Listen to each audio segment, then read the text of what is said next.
and you won't grow, and then you've wasted your money coming to us if you're not prepared to hear it either. And it can be, it can be pretty uncomfortable hearing some things about ourselves. That this is not going to be great and they may not take it on, and that has to be on them. That is feedback. It's feedback. Our body's giving us this feedback. So what is it trying to tell us? Welcome to Burnout, Business and Body, the podcast that helps you take care of yourself and your life in 3 powerful ways. Hi, I'm Nicole, your stress management and health recovery coach, here to help you slow down, reconnect, and rediscover the peace that lives beneath the pressure. And I'm Sabina, your optimal performance coach, helping you to increase and optimize your performance from the inside out so you can lead a better life in whatever area you choose. Beautiful. And I'm Belinda Smith, your business leadership and team coach, helping you build a business that supports your life, your people, and your profit. In each episode, we explore how burnout, business, and body are deeply connected and how small shifts across all 3 can create big changes in your energy, your work, and your life. Hi, girls. Great topic today. It is called Feedback is Fuel, Not Fire. I'm super excited for this one. Sabina, you've got to kick us off. I love this. I'm not going to be that geeky, but, I did my degree a long time ago, and the bulk of what it was all about was feedback. And everything in your body and your mind, I'm not a psychologist, but I believe is feedback, and we are constantly trying to balance. We're constantly trying to reach that homeostasis, and so feedback is information that your body constantly needs so that it can course correct. And just like the body, we get that feedback and we have to start listening to it and course correct, because feedback is, like you said, it's fuel, it's power, it's an opportunity to grow stronger, to thrive, and every part of us wants to thrive. So but it starts by actually listening to the feedback. And that's it can be a bit of an icky place to start. It doesn't have to be, but people don't want to listen to the criticism, be it criticism from themselves or looking at what they're doing, if they're doing it right or wrong, or from others. But feedback is a necessary part of growth. Yes. And if you want to grow, then you really have to get comfortable with feedback, constructive or not. And it's not pretty always, but it's essential if you want to grow. And if you want to stay the same, then you can quieten down the feedback. But I think feedback is something we need. I know it is something we need constantly. Yeah. So I think use that feedback as growth, as fuel for growth. Yeah. It is. And instead of taking it so personally, sometimes remove yourself as the observer to really see what that person's trying to tell you. Sometimes it's their thing that they're projecting. True. But sometimes it's not. And so being able to step back and go, okay, what has just been said to me?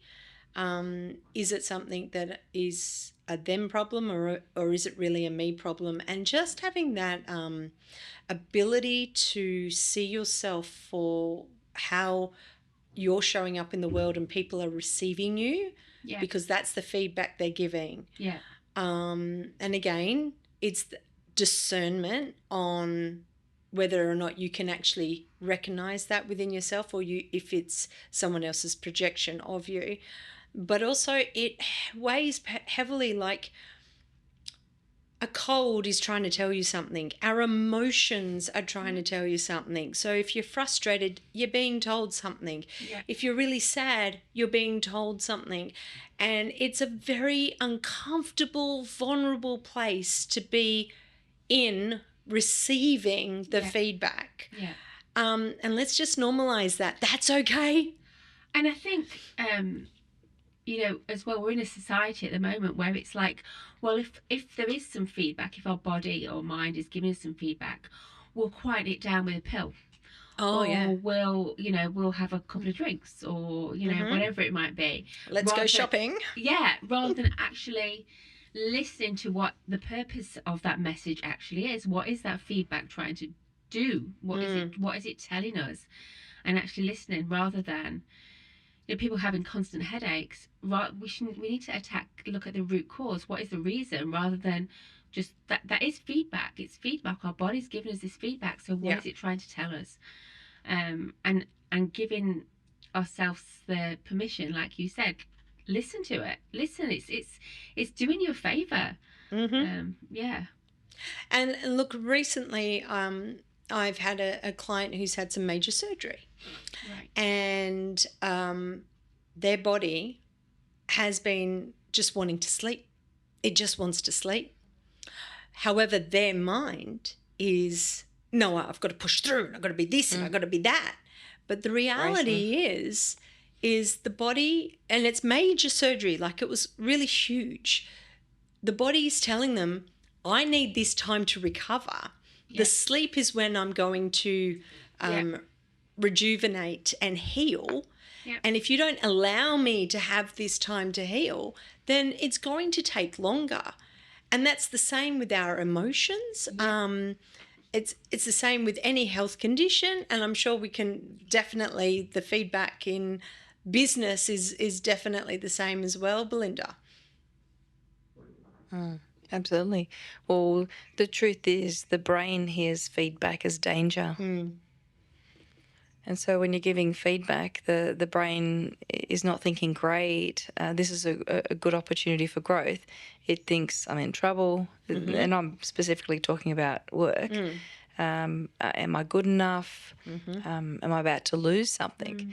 And so it triggers, or can trigger, a threat response. So where people defend and they justify their position, they can be shutting down, they sort of nod, but nothing changes. And it's sometimes not because they don't care, it's because they don't feel safe. And that leadership shift is, we need to make it safe first, and then it can be useful. So if we skip safety, the feedback won't land, and it comes up as fire, essentially. It's the way. So would you like to know my hack about making people safe in the workplace? Yes. All right. Well, making people feel safe is a 3-step system that I use in my communication workshop. And it starts with the first component of acknowledging.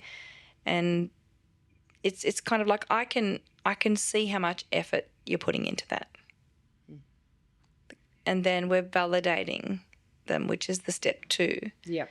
I get why you approached it that way. I understand the validation. I feel like I know, or make me understand. And then we lead the conversation into somewhere that's healthy. So here's how we can make it even better next time. Yeah. Or how can we do that? Are there suggestions? We're leading the conversation nice and comfortably. And so if we're in an unsafe situation, or the team member feels like that, they're not going to fix it. No. The result will be they'll be defensive, disengaged. The improvement won't happen.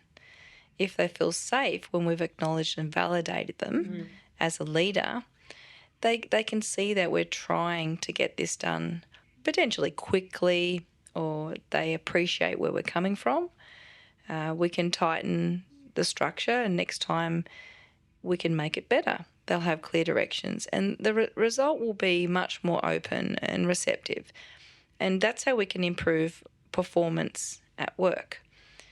And it is all around the leader in taking that on. And so instead of having a culture where, come into my office kind of mode, we can really say, this is feedback is fuel to us. It's information, and which is going to help us grow. And if we make a mistake, fantastic, because it gives us an opportunity to learn something new, to pivot, to change.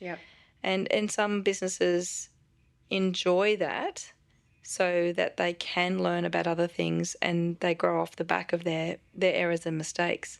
And personally, as a leader, I encourage it. Yeah. That's how we deal with that mistake. It makes our team feel happy. That pre-frame of, it's great. Feedback is fuel. It's fantastic that there is feedback, because this gives you an opportunity, like you said. So if you are talking, in a business or wherever it is, be it with your kids or whatever, is just that explaining that feedback is not necessarily a criticism. It's actually an opportunity, like you said. I think that's really important, so that you sort of very put everybody at safety and like at ease. It feels more it's comfortable. the way it's delivered. You know, when someone's yelling at you, you're instantly going to get on the back foot, aren't you? And you're going to react rather than respond. So no matter what, even in my work, people wouldn't be able to be vulnerable if I didn't make them feel safe enough to be vulnerable. And then it's, you know, this tough love may have a bit of a place in the market somewhere, but I think there's enough tough love out there in the world that I think that little act of just that softness and that kindness, and just in the way that you deliver it, in this, you know, I don't want to offend you, you've done an amazing job, but would it look good this way, or what about that way? And, you know, even if you're troubleshooting with people, and you know, I have to give feedback in my role. Well, we all do as far as coaching goes. But if we can't give the feedback, you guys won't learn and you won't grow. And then you've wasted your money coming to us if you're not prepared to hear it either. And it can be, you know, it can be pretty uncomfortable hearing some things about ourselves. And again, it's just meant to be normalized as you aren't wrong, you didn't do anything that's, you know, or depending on the situation, I suppose, but generally people are just trying to help. And when you're giving feedback, I think it's very important to understand that someone's going to feel attacked, so do it in a way that diminishes that, so they'll listen and hear it and it will land because they felt safe enough to do so. And even just sort of saying, you know, beforehand, it's not personal. Something so simple. It's not personal. It's just, you know, this is a business, a commercial decision. It's not personal. And that can help diffuse the situation and help the person feel much better about it, that it isn't personal. It's just one of those things that needs to be discussed. Yeah. And permission. Asking permission. Yeah. So important. Do you mind if I'll give you some feedback? Generally, someone will say yes, but it is that permission moment that they feel like that they're more in control, and framing that this is a safe place. This is hopefully going to grow us in a conversation. I've had a lot of situations in performance management times where I have utilised a really, really big error and turned it into something very positive. And even to a point of team members coming to me and complaining significantly about, you know, language, or, you know, a team member really slagging someone off pretty badly. Yep.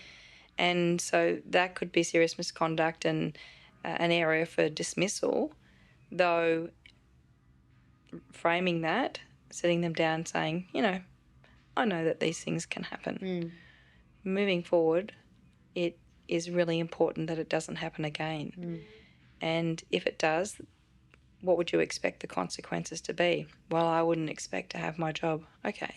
So if we agree that that doesn't happen again, is that okay? They're like, yeah, I thank you for forgiving me. And then you're in a very good position. They feel comfortable because you're leading them to kind of make the decisions. They know it's not great. And I've seen people come, I call them the redemption kings. They come back from a very, very dark place because they've done something not so great, giving them this opportunity, and they could be the comeback king or the comeback queen. And they really appreciate that they were given an additional opportunity. Someone was in their corner. We're focusing on the things that we liked about them before and the things we loved about what they had previously done. And we're saying, hey, you know, you've done lots of these other great things. This time wasn't so good, and we need to work on that. It's not okay. Though how would we expect to move forward? And that person, many times, in fact more times than not, have really come back to show that they appreciated that we protected them. Oh yeah. And we looked out for them. But they've done well, become very, very additionally valuable people. And then given them the awareness that feedback doesn't have to look like it's a threat because it was handled. So the next time it's like, hey, can I tell you something? Yes. You know, that people are more receptive to it when it's done in a way that they can feel safe enough to hear it. Do you know it's the number one thing my clients want me to help them with is how to give Feedback. effective feedback. People don't want to be nasty to people. So the challenge is they avoid it. And no one is going to benefit from that No. because the person that needs it they don't know about it. And even if it's really serious, a situation, and someone will say, well, you know, that's a massively actionable thing. I said, well, yeah, but if you've never brought it up to them, if you've never said anything in the last 2 years about that being poor behaviour, you can't run in today and say, well, it's a sackable offence. No. And that's, oh, sorry, I've just lost my train of thought. Continue. I've lost it. It will come back. Well, I'll just finish on this. Like the feedback really only burns when people feel attacked, and it's framing it. Of course, some people are going to have, you know, those views that this is not going to be great, and they may not take it on, and that has to be on them. It does. But when they feel safe, it becomes fuel. So if your team isn't improving from feedback, it's not the feedback, it's how it's landing. Yeah. And it's learning to accept responsibility. Like when we're hearing, it's accepting where we are either going wrong or not showing up or whatever the case may be. And you have to accept that we also play a role in every interaction. So it's not always everything's happening to us, it's happening with us because we are also co-creating that situation. And I like to say it's happening for us, even the Yes. Yeah. because then if we can see it wrapped up as a, you know, it's, if we can see it from a positive point of view, what can we learn from this? How can we improve? How can we develop? What skills is it trying to teach us? Then we can use it as fuel. And just that simple and you know, the days when I feel as though things are coming at me all the time, I'll ask, what if this is happening for me, what's the purpose?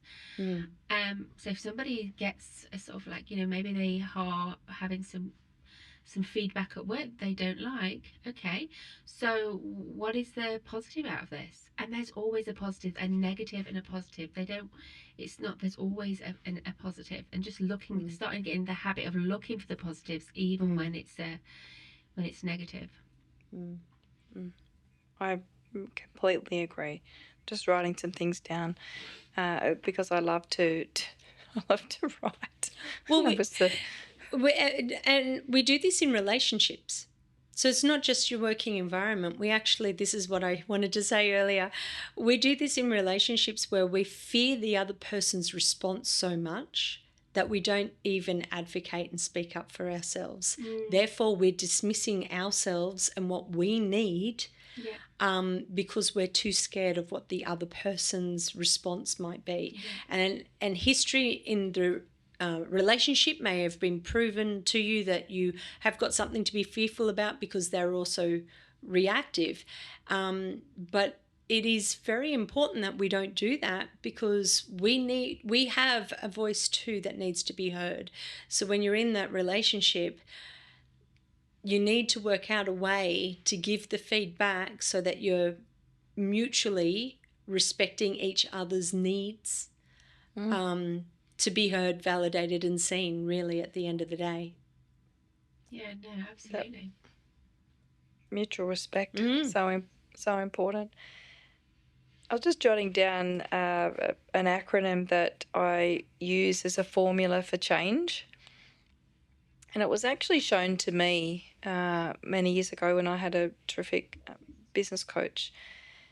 And I got the order completely wrong, but I'll share it with you today. It's called ADKAR, and the letters are ADKAR. And the A is awareness. Mm-hmm. So formula for change is awareness. So without feedback, how would we ever begin to change? Mm-hmm. So if awareness is number one, then if I'm not aware, I'd appreciate being made aware. Yeah. Even if there's changes for our podcast, or we're getting feedback from people all the time. Yeah. And we have to make improvements continually. It's not personal. It's just, do you want to be successful? Yes. Mm-hmm. So what's the next step? Yes. Yep. And I say, we don't have to sugarcoat it. It doesn't need to be rude. It just needs to be real. Yeah.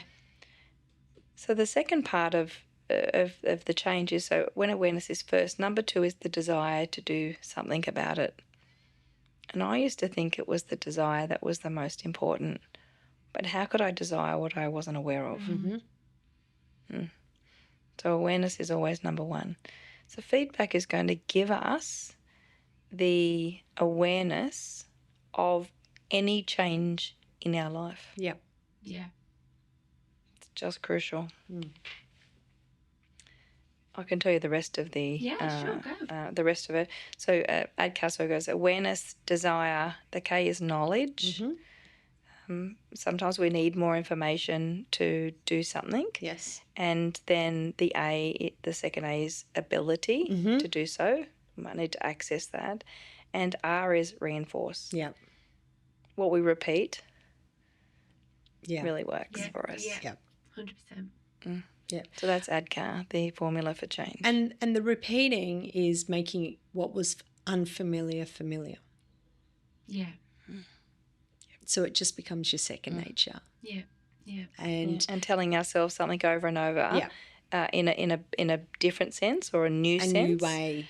Yeah, it's Yeah, a new rewiring way. it in a new way, because anything new to us or different to how we normally do it is so unfamiliar that we revert back to the familiar most of the time. So it's really being very consciously aware that we need to stay the course in making what was familiar now unfamiliar and what's unfamiliar now familiar. I love it. Very cool. Yeah. My favourite feedback, I would just love you to touch on this one, Sabina, if you don't mind. I just can't get enough of this kind of topic about how your body is feeling about when you put things into it. Yeah. So our body's constantly taking information from our surroundings. And from our external environment, it does this through our senses, which we know, right? And we're constantly getting millions of bits of information every second. And internally, we're also giving it information, obviously through our hormones and neurotransmitters, but when we feed our body food. So when we're feeding our body food, how we're feeding it, what we're feeding it, and the speed, for example, when we're feeding it as well. That's actually information that tells our body some more elaborate, or that's probably not the best word, but some more substantiated information from our surroundings. So for example, if you are eating something on the run and you're eating a cake on the run, your body is grabbing this sugar and it's grabbing that food, and it assumes that you're eating so fast because you are starving, right? And you're trying to hold on to that. So what it does is it sees that information and it grabs onto it and it holds onto it. So what it also does is it thinks it doesn't always have the information that it can do to digest it. So your body doesn't always have the time to digest food. So again, it's information. It can't spend time digesting the food because you're running. You're running to a meeting. You're running. It's focusing on getting to the meeting. It hasn't got the energy around to actually focus on digesting it. It's focusing on getting the meeting done. So what happens from all those bits of information, it takes all those bits of information and filters it and comes up with a scenario. the fact is that now the scenario is not always what our body thinks it is. So we may just be running because we're going to pick up our kids from school, but the body sees it as something completely different, and as part of our brain, in the old part of our brain, the reptilian part of the brain, that part of the brain is basically just in survival. It's running. It's just focusing on the running. It's focused on the running. So what we're doing is we're not digesting our food. Our body's not registering our food. And we're doing ourselves a disservice. We're feeding ourselves this energy, but the body's not really reaping any benefits from it because it hasn't been given the right instructions. So that feedback is really important. So everything that we do, our behavior, how we eat, our surroundings around us, is actually giving our body information. Does that make sense? Yes, it does. I love it. Yep. Yeah, I love it. Yep. And every time you talk about this topic, it deepens my awareness, which is great. I can't get enough of it, girls. You inspire me all the time. Well, I think as well as like our body just is always trying to keep us safe. So when we're putting food into our body, be it food that's toxic, it's making assumptions all the time. Everything, it's getting that information, it's doing something with it. So we're just making sure that we're deliberate and intentional about how we feed our body, what we feed our body, can just be is just really powerful, because information doesn't just come from our surroundings. We're feeding ourselves information as well. Yeah. Love it. Word. Feeding our body. Yep. Nicole, do you have anything else about feeding our brain? Well, yeah, and we are, because we're so exposed to so much knowledge out there, and it's not always very healthy. So you've got to be careful of what you're reading, listening to, talking about. If you keep talking about the negative thing all the time, you're impacting within your own body. You're giving the feedback to your body that that's such a big thing, and you make it bigger than what it was because you've been rehashing it over and over again. And it's not to say it wasn't a big thing to begin with. It's just that the more you talk about it, and it's not processed, the more that wound, let's just for argument's sake call it a wound, actually becomes bigger and bigger and bigger, and then it's so that impacts your body. Your body is listening to everything, so the words you speak, what you're hearing, what you're watching, all of that kind of thing, and your emotions are there to tell you something. And we really do need to listen to our bodies, and we really need to listen to our emotions and work out what it is that they're trying to tell us, because they're our personal feedback every single day. I'm learning. Well, I absolutely loved today's topic, and thank you, ladies. Thank you. And I hope everyone enjoyed our topic, feedback is fuel, not fire. Our vision in this podcast is simple. Burnout, business and body aren't separate. They're connected. And when you take care of all three, you don't just survive life, you thrive in it. We're here to motivate, educate and encourage you to take care of what matters most, and that is you. And if something landed today, please don't just nod and move on. Do something about it. Follow the podcast, share it with someone who really needs it, and take that next step to work with one of us or all three through our 8-step master plan. Thank you. Our links in the show notes, and Burnout, Business and Body. Take care of all three always. Always. Thank you, ladies. Thank you, girls. Bye.